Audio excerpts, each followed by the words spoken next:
गुणों का अभिमान तो मनुष्य को बर्बाद करके ही छोड़ता है।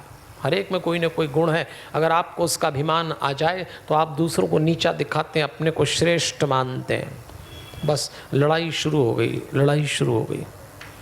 विष्णु जी ने महेश्वर अस्त्र निकाला, ब्रह्मा जी ने पाशुपतास्त्र निकाला, पूरा ब्रह्मांड हिल गया। देवता घबराए, ये लड़ रहे हैं, कुछ नहीं बचेगा। शंकर जी के पास गए, तब शिव जी आए और दोनों लड़ रहे थे, उनको रोका और उनके बीच में एक महाअग्नि स्तंभ के रूप में प्रकट हो गए। महाअग्नि स्तंभ, अग्नि जल रही है, एक खंबा जैसा, समझ नहीं आ रहा किसी को ये क्या हो गया। एक क्षण के लिए विष्णु जी रुक गए, एक क्षण के लिए ब्रह्मा जी रुक गए, दोनों को रोका, दोनों ने लड़ना बंद कर दिया। लेकिन अगला सवाल खड़ा हो गया, ये क्या है, इसके बारे में पता लगाया जाए, ये कौन है।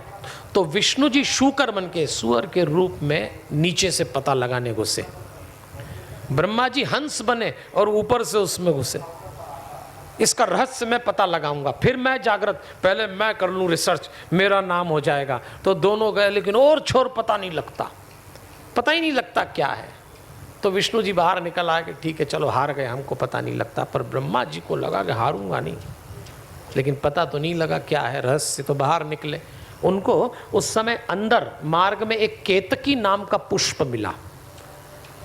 ब्रह्मा जी ने केती से कहा कि तू क्या कर रहा है। बोले मैं भी रहस्य पता लग रहा हूँ, मुझे भी पता नहीं लगा, आपको भी नहीं लगेगा, चलिए बाहर। तो ब्रह्मा जी ने कहा केतकी मेरा एक काम करोगे। हाँ बोलो बताइए।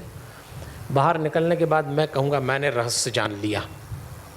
केतकी ने कहा जब जाना नहीं तो कैसे बोल देंगे। नहीं बोले ऐसे बोल देंगे कि तू भी मेरा समर्थन कर देना कि हाँ हाँ इनने जान लिया। अरे केतकी ने कहा मुझे क्यों झूठ बुलवा रहे हैं आप।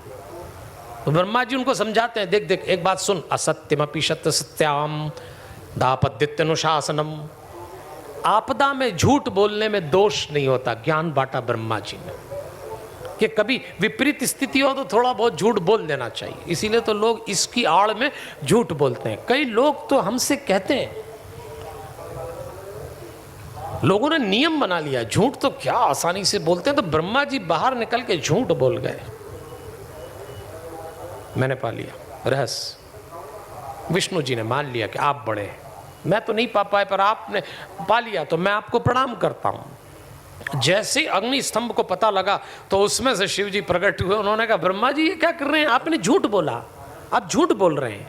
उन्होंने विष्णु जी को आशीर्वाद दिया, आपने सत्य बोला और स्वीकार किया, इसलिए इस संसार में आपकी सर्वाधिक पूजा होगी, आपके रूपों की पूजा होगी। और ब्रह्मा जी आप झूठ बोल गए, आपका 5वां सिर काटता हूँ और शाप देता हूँ कि इस संसार में आपकी कोई पूजा नहीं होगी। एक मंदिर है बस केवल पुष्कर में ब्रह्मा जी का।